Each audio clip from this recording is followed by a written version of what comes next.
That 223, I'm sorry, the 212 that's in the expo, that actually represents 60 families. And that's important to know as we get into the financials of this. So as of today, in fact, they just delivered the mail, we had about $49,000 in checks, in check donations in today's mail delivery. So that puts us over $350,000 in total contributions, including the text to donate, checks, and any online PayPal donations that we've received since really last Wednesday, which is when we first started to go out on a fundraising effort. So the efforts at the expo have stabilized. We are still seeing some individuals. We are still getting reports, of course, that there are more individuals on their way. They're unconfirmed reports. So we have really no way to establish the veracity of those reports at this point. So we're working with a universe right now of 212 in the expo. A lot of really great work has been done by the community. Mercy Hospital continues to provide towels and face cloths, as well as I'm so tired, sorry. The washing of those, the towels and so forth. Maine Med, the same, with linens and other things that are required there. Unum made a contribution, I think I've mentioned, of $10,000 to Preble Street to provide food, and thanks to the immigrant community, they have been preparing meals that are really focused upon the native food choices, which is really wonderful, and they've been working with Preble Street to make that happen. So we are already starting to talk about phase two. Phase two is really moving folks out of the expo into temporary or permanent housing. As you know, there's a proposal on the table from University of Southern Maine and Gorham. We are working through that proposal, but there are expenses associated with that proposal. There is an expense to provide food through the university. There's an expense for security, and there's an expense for maintenance. So we're working through numbers that it isn't just USM providing the dormitory. There is a cost, and so we're working through those numbers right now. We've also had offers from Brunswick, the Avesta, who has a lot of the housing that's on the naval base, the former naval base. There is an offer for us to be able to discuss that with them. In addition to Bowdoin College, the president and the CFO has reached out to us wanting to also be of help in either a temporary or certainly a temporary housing situation with until school starts again. The Avesta opportunity we're investigating more. So really kind of getting into some of the expenses. As you can imagine right now, we have no idea the cost to the city in terms of stepping up an emergency shelter. We have had to pay people overtime. We've had to bring in per diem staffing to address all that's going on. Of course, we've been blessed with volunteers and contributions and so forth, but there is an ongoing cost to the city. And so we are just beginning to calculate those numbers. I do think that they will be certainly in the ballpark of what we're seeing in terms of contributions. So our commitment to the community and to those who are making contributions is to house and feed and provide basic services for the 223 individuals who have come, and that's what we've been doing. So I think that at the end of the day, we'll certainly see a lot of that $300,000 in contributions being used certainly for us stepping up the facility over at the expo. I think the greater concern for us is the Community Support Fund, and I'll just speak to that as staff. As you know, that there's a discussion that will happen tonight with the council. And so as we've thought through what the potential costs could be, and recognizing and just remembering that these individuals are not paroled, so therefore they're not eligible for general assistance at the state level. So the cost would be exclusively on the city at this time. And so we use the same calculations that general assistance uses. So we use approximately $1,500 per family per month. And so extrapolating that out to the fact that that would be approximately 60 families, and I'm just using today's numbers. So if we were to get a bunch of folks who come in over the course of the next couple of weeks or months, these numbers would be somewhat meaningless. But as of today, so to fully support at that $1,500 level for those 60 families, it would be approximately $1.3 million if it was solely upon the Community Support Fund. So it's not insignificant.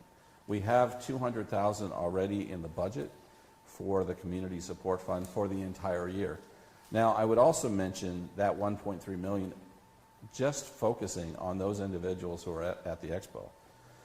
We have approximately $290,000 in obligation to the folks who are already in the family shelter, and they're in the ongoing commitment of the city of the 124 individuals who are in the family shelter right now. So the family shelter remains full, and we did not move those individuals to the expo. So on Chestnut Street, we have the family shelter. So those folks are in the Community Support Fund, and there's a responsibility to provide support. So, and I think that that's basically kind of it from a financial standpoint. Jessica, did I miss anything? Or, okay. So happy to answer any questions. Is the 290 for those in the family shelter, is that in addition to the 1.3? Yes. Yeah. And that 290 would come from the Community Support Fund? So yes, so let's just say none of this happened over the course of this past week. The council acted during the budget that put $200,000 into the budget for the Community Support Fund. If all of those folks who were in the family shelter remained in the family shelter or remained in the city of Portland and did not do anything else to their status, there's approximately of $290,000 worth of costs associated with just the folks who are in the family shelter. So that was under budget to start with? Yes. I know you got this information during the budget, I just don't recall it, and maybe you have it in front of you, but average length of time that a family remains on? It's 4 to 5 months, and so Melissa, that's what the difficulty is that those individuals that are in the family shelter today, we just don't know how long, so it could be 4 to 5 months on average, or it could be the entire year, so it's really difficult to have a projection. Is the 290 assuming they needed that the whole year? The entire time, yes. So that's the worst case scenario, but as Randy mentioned, that there's an average there. I believe at Tuesday's meeting, we watched it back, and you were talking about funds being limited and, potentially resulting in cuts to staff. Mm-hmm. Is that still something you're looking at? So this is, truly up to the city council, and I think it's up to the city council to give us the guidance that we need tonight. Now, tonight they're not going to be voting on the financial impact. They're only going to be voting on policy. And so it is critical for the council to give us that direction. So we have competing measures, as all of you, I think, know. And whatever ends up being the policy of the city, we need that guidance, which will certainly inform how things are paid for. Now, in the scenario that's being put forward by the mayor and Councilor Lee, which essentially is wide open, we pay for everything for everyone in the future, I do think that there would be sizable budget impact, and that we would have to look at draconian type of measures that could include city staff, city programs and other things, because frankly, we just don't know what we don't know because of the number of folks that could be coming to Portland. And the 350 that you guys have, or 350,000 that you guys have received so far in donations, do you guys know if that's enough to cover the costs at the expo with security yet? Yeah, no, we don't know, and that's really the question is to, you know, this is literally less than a week old, and so we put together, not to get into the weeds of how we do our financial management, but we do have what we call a project code, which we bill everything to, and so over the course of the next few weeks, we'll be able to start seeing what is being billed to that project code, so staffing, any other costs, and that will inform us as to where we are. But we already know because we're bringing people in on overtime and per diem shifts. We've had to bring, the police department has officers on overtime at the expo for security reasons. So, of course, we own the expo, so it's not as if there's a rental payment. Depending on how long this goes, though, there could be lost revenue by folks, by entities that were going to use the expo this summer. So those are all things that we're focusing on. Has indicated how many they may be able to accommodate? Because I'm assuming that the temporary housing from the universities, I mean, that might get you through a few months, and then you guys will have to figure out what to do next. Well, yeah, so we don't, we got to talk with Avesta about the specifics, but you're absolutely right. The USM offer is only till August 3rd. And so so what we could do is move folks to the Gorham campus, but they have to be out August 3rd. And that's that universe of approximately 44 days there would be a cost associated, a per day cost for 44 days. But then, of course, we're back right where we were. And so trying to find more of a permanent solution on housing is going to be the priority. But I will tell you, in this environment, it has been exceedingly difficult.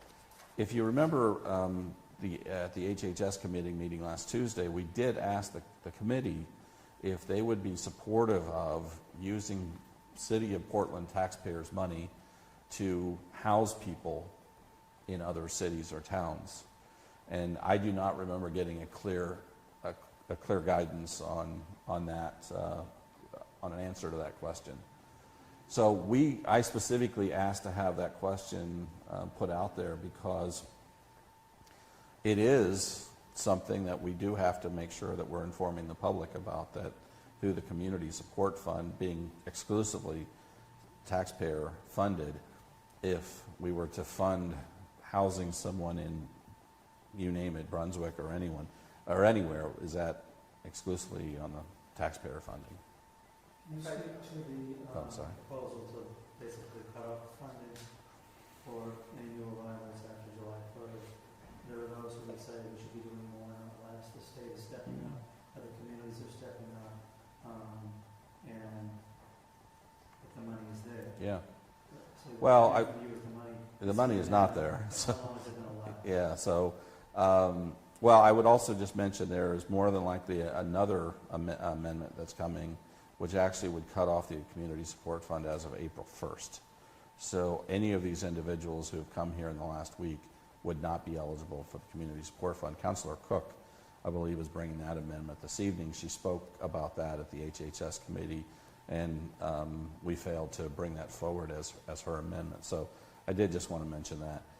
Those who are saying this proposal to cut off the funding is, in essence, turning your back to this asylum. Well, and my response to that is we're a city of 67,000 people. We have limited resources. I've said this repeatedly. In fact, I said this in the context of the budget not a month ago, asking them to have a discussion around phasing out the Community Support Fund, and they chose not to. And now that there is a discussion that the council wants to have. So it is exceedingly difficult. And I want to stress that, to be literally the only government entity in the entire country that is providing any type of financial support for the asylum-seeking population that's coming into our country. And how can that I mean, we have not, and I would push back aggressively, we have not turned our back. We easily could have said, no, not here, like others have done. Here's a bus ticket, go somewhere else. We didn't do that. We stepped up. We are very compassionate. We welcome them with open arms, and we have been, frankly, I have staff on the fringes of exhaustion because of the work that's been happening over the course of the last week. Just because there are some in our community that think that the city should literally pay for everything, that doesn't mean that we can. And so that is, again, a conversation that the council will have tonight. But I think it is outrageous that anybody would say that the city would be turning its back after what we've done and what we continue to do. So, Have you gotten any more clarity on what the state is willing to do to help Portland out? I mean, it sounded pretty optimistic on Friday. More details? I've had multiple conversations already today with the governor's chief of staff.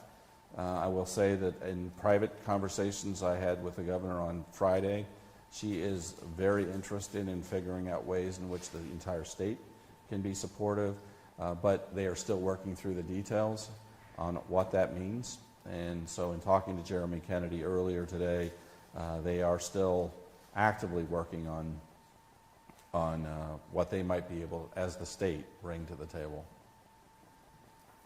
Do we know, I know that there's been obviously an influx of people who have come, but do we know how many people have come and then since left? Yeah, it's roughly less than 50.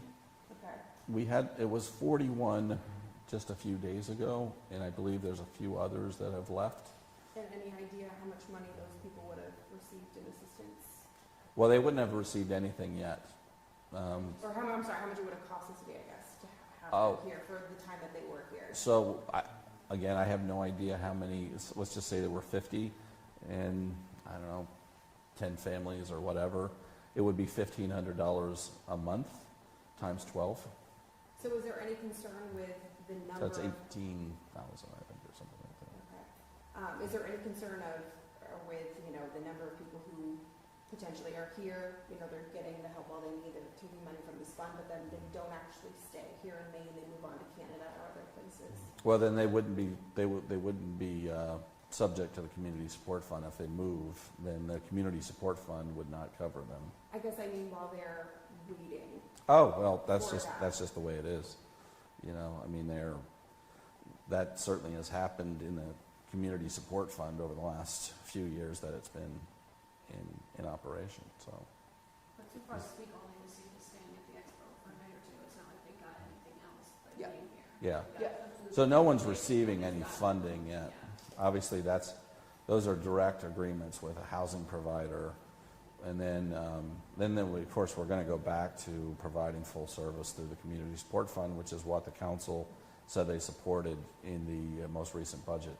That's the reason why that 1,500 number, that's pretty comprehensive for housing, utilities, and baby products, all those kind of things. Do you share the same opinion as the mayor as this is an opportunity, once these people get on their feet, and they won't all be employed, you said they might end up in Stockholm, and other communities that are more affordable for housing, that we should look at this as an opportunity. Do you share that same? Well, I certainly think it is. There is an opportunity for new people to come to Portland and or the region. Where I disagree with the mayor, and I disagree with him vehemently, is that there's no cost. He was, I believe, in the newspaper today saying that it's a very little cost impact to the city. And I mean, I don't even begin to understand how you could make that statement. While it's wonderful to have folks come to the city, we have people who come to the city all the time that move here or whatever, but this is a subset of individuals that we will have to figure out a way to pay for. So there is a cost associated. But by and large, just to answer your question, yeah, of course, it's wonderful whenever anybody comes to the Portland area who wants to come and have a productive life. How long do you expect the emergency shelter to be in the expo? So that's a big question for us, is we are looking to try to transition out of the expo as soon as possible. And really it depends upon if we continue to see people coming. I've had continued conversations with Border Patrol. From the intelligence that they're getting on the ground in Texas at the border, they're not hearing of other large groups that are making their way through South and Central America, African migrants. They're still seeing a flood from Ecuador and others, but they're not hearing about, and they want to stress they don't know, but they're not hearing that there is another large grouping of African migrants. So, I mean, I know by fall, you know, you get into sports and stuff, I assume much sooner than that you'd like to. Oh, yeah, well, actually, I would like to move out of the expo within the next few weeks, frankly. And the reason being is that it is important that I think that these individuals, these families, don't have to stay in a gymnasium, and that they are put into temporary or more, hopefully, permanent housing. So the goal certainly is to step down the emergency shelter at the expo and return it into a sports facility sooner rather than later. This was just done because of the emergency. And right now, can anyone get in there, or is there any sort of process or vetting for people who want to stay there? Oh, just to stay? To stay? Absolutely. So we are not segregating anyone. I mean, that is just what we would never do something like that. So any family who's seeking temporary shelter can absolutely go into the expo. Now, once we transition out of the expo, we'll go back to the overflows that we've consistently, which is the Salvation Army gym and a couple of other our facilities. But just this was a temporary situation. Some of the folks, have moved on, and I saw in some reports that some of them may be going to Canada. And I'm just wondering, as part of your intake process, are you asking families, what their final destination is, whether they're going to choose to remain in Portland for the long haul, or if this is just a stop along the way? To my knowledge, we haven't been asking that question, and a lot of it is because this has been a fairly traumatic experience for them. So it's not something where we want to at least even intimate that, okay, so you're here, where are you going next? And so it's really been kind of taking this is your home for now. And this is why we've been so strict in trying to prevent a lot of people getting into the expo. We have a lot of people who just wanted to go in and look, take pictures. I mean, we've been extremely restrictive as to, because this is someone's home now. We have 60 families in there that consider the expo home. And so that's the reason why we've been focused on making sure they're protected and safe.